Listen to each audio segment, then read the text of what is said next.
Planned economy. Lenin advocated for a planned economy, where the means of production are owned and controlled by the state. The concept of a planned economy, where the means of production are owned and controlled by the state, has been a subject of debate and discussion for decades. One of the most prominent advocates of this economic model was Vladimir Lenin, the founder of the Soviet Union. Lenin believed that a planned economy was the most effective way to achieve social and economic equality. This article will explore Lenin's concept of a planned economy, the role of the state in this system, its advantages and disadvantages, its historical examples, and criticisms of its implementation. Understanding Lenin's concept of planned economy. What is a planned economy? A planned economy is a system where the government, rather than the market, controls the production and distribution of goods and services. The government determines what to produce, how much to produce, and how to distribute the goods and services. Lenin's views on a planned economy. Lenin, the leader of the Bolshevik Revolution in Russia, believed that a planned economy was the key to building a socialist society. He argued that private ownership of the means of production led to the exploitation of workers and perpetuated inequality. A planned economy, on the other hand, would eliminate exploitation and ensure that resources were used to benefit the entire society, rather than just a privileged few. The role of the state in a planned economy. State ownership of means of production. In a planned economy, the state owns and controls the means of production. This includes factories, farms, and other resources necessary for production. The state decides what goods and services need to be produced and allocates resources accordingly. Central planning and allocation of resources. Central planning is a crucial aspect of a planned economy. The state determines the amount of resources needed for production and allocates them accordingly. This ensures that resources are used efficiently and effectively. The state also sets the prices of goods and services, which are not determined by market forces. Advantages of a planned economy according to Lenin. Elimination of exploitation and inequality. Lenin believed that a planned economy would eliminate the exploitation of workers and ensure that resources were used to benefit everyone in society, rather than just a privileged few. Control over the economy to serve the people. In a planned economy, the government has control over the economy, which means that it can direct resources to meet the needs of the people. This includes providing basic necessities such as food, housing, and healthcare. Stability and security. A planned economy provides stability and security for the people. The state ensures that basic necessities are always available, which reduces the risk of shortages and price fluctuations. Challenges faced in implementing a planned economy. Complexity and difficulty of central planning. Central planning is complex and difficult to implement. The state must take into account the needs and preferences of all members of society and allocate resources accordingly. Resistance from private business interests. Private businesses, which often have significant political power, may resist the implementation of a planned economy. They may be reluctant to give up their control over the means of production and prices. Difficulty in meeting consumer demand and preferences. In a market economy, consumer demand and preferences drive production.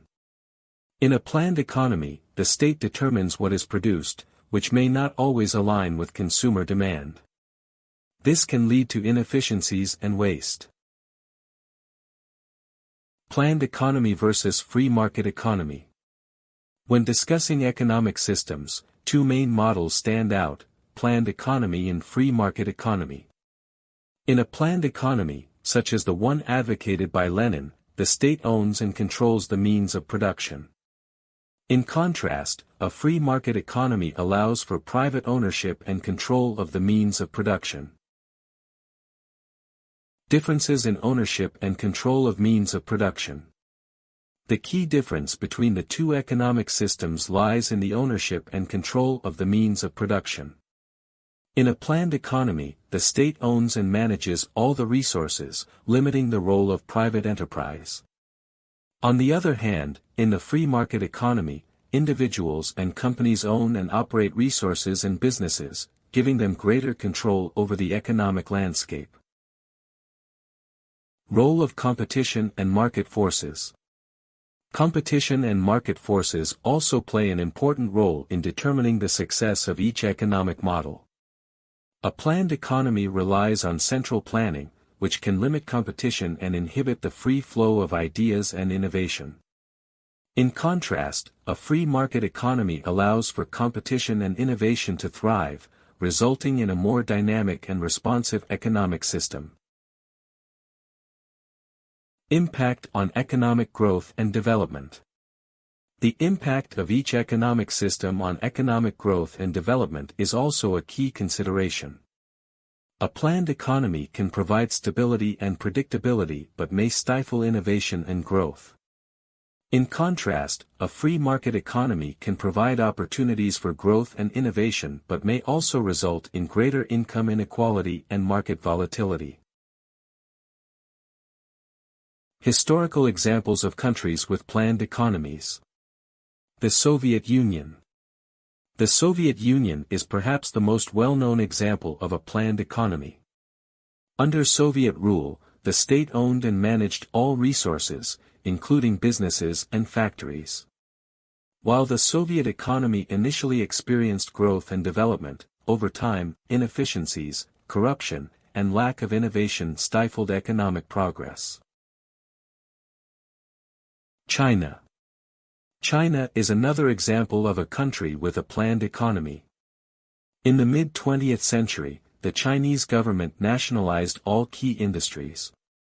However, in the 1980s, China began a period of economic reform, allowing for more private enterprise and opening the country up to international trade.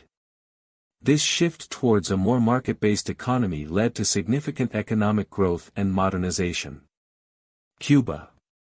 Cuba is also an example of a country with a planned economy. Since the Cuban Revolution in 1959, the state has owned and managed most resources, including businesses and farms. While Cuba has made strides in healthcare and education, the country has struggled with economic limitations and a lack of innovation. Criticism of Lenin's advocacy for a planned economy.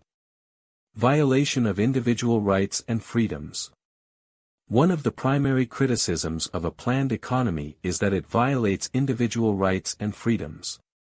In a planned economy, the state has significant control over the lives and livelihoods of its citizens, limiting their ability to pursue their own interests and goals. Inefficiency and lack of innovation. Another criticism of a planned economy is that it can be inefficient and lack innovation. Without the competition and incentives present in a free market economy, a planned economy can struggle to keep up with changes and advancements in technology and industry. Lack of incentives to work hard and innovate. Finally, a planned economy can also struggle to provide incentives for workers to work hard and innovate. Without the possibility of significant financial reward or recognition, workers may lack the motivation to put in extra effort or come up with new ideas. This can lead to a lack of productivity and innovation within the planned economy.